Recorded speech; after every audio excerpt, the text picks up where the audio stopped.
नीतीश कुमार के राज्यसभा जाने के साथ ही बिहार की राजनीति में उनके बेटे निशांत कुमार की एंट्री भी संभव है।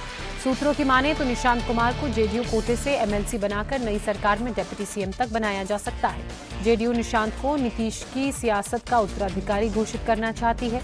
इसके पीछे सबसे बड़ा मकसद नीतीश कुमार के ईबीसी वोटर्स को जोड़े रखना है। निशांत कुमार की राजनीति में एंट्री की खबरें सामने आने के बाद से जेडीयू कार्यकर्ताओं का जोश हाई है। कार्यकर्ता जश्न मना रहे हैं। हालांकि लंबे वक्त से कार्यकर्ता निशांत की राजनीति में एंट्री को लेकर बातें कह रहे थे। निशांत जी को आना तय है।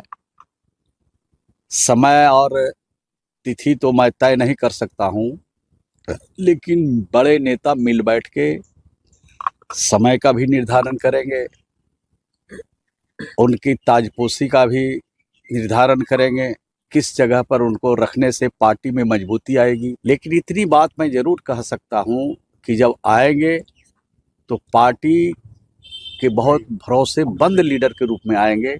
आना ही चाहिए। निशांत कुमार जी नौजवान है, बीटेक है, और तो उनको तो राजनीति में आना ही चाहिए। लोकसभा जाने की बात आ रही है। वो तो जनता दल यू को और माननीय मुख्यमंत्री नीतीश कुमार जी को निर्णय लेना है कि उनको कहाँ भेजे। लेकिन कर्मठ है निशांत जी, युवा भी है, उनको राजनीति में जरूर आना चाहिए।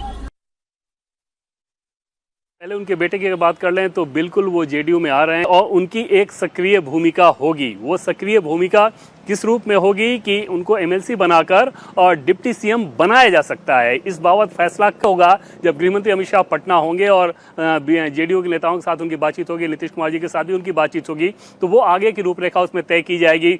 सोर्सेज के द्वारा हमें ये जानकारी मिल रही है कि तब मुख्यमंत्री की कमान बीजेपी के पास होगी और ये इस लिहाज से भी जेडीयू को सूट करेगा कि अगर निशांत को बड़ा बनाना है तो उनको डिप्टी सीएम बनाना पड़ेगा। सीधे सीधे मुख्यमंत्री बनाया नहीं जा सकता, तो ऐसे गवर्नेंस का कोई अनुभव नहीं है, तो ऐसे में उनको अगर डिप्टी सीएम बनाना है तो वो तभी हो सकता है जब मुख्यमंत्री का पद बीजेपी के पास रहे।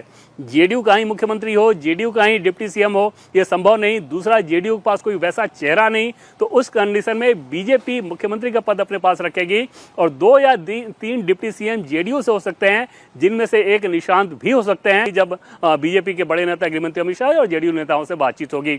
लेकिन यह सब कुछ सेट कर लिया गया है और बीजेपी की सबसे बड़ी चिंता ये थी कि कहीं चेंज ऑफ गार्ड में कहीं से ये मैसेज ना चला जाए कि नीतीश कुमार को जबरन हटाया जा रहा है, जिसका आरजेडी या विपक्षी नेता फायदा उठा लें, क्योंकि ईबीसी वोटर बहुत एग्रेसिवली नीतीश कुमार के समर्थन में जुटा रहता है और उस वोट बैंक में बीजेपी कोई खराब मैसेज नहीं देना चाहती थी।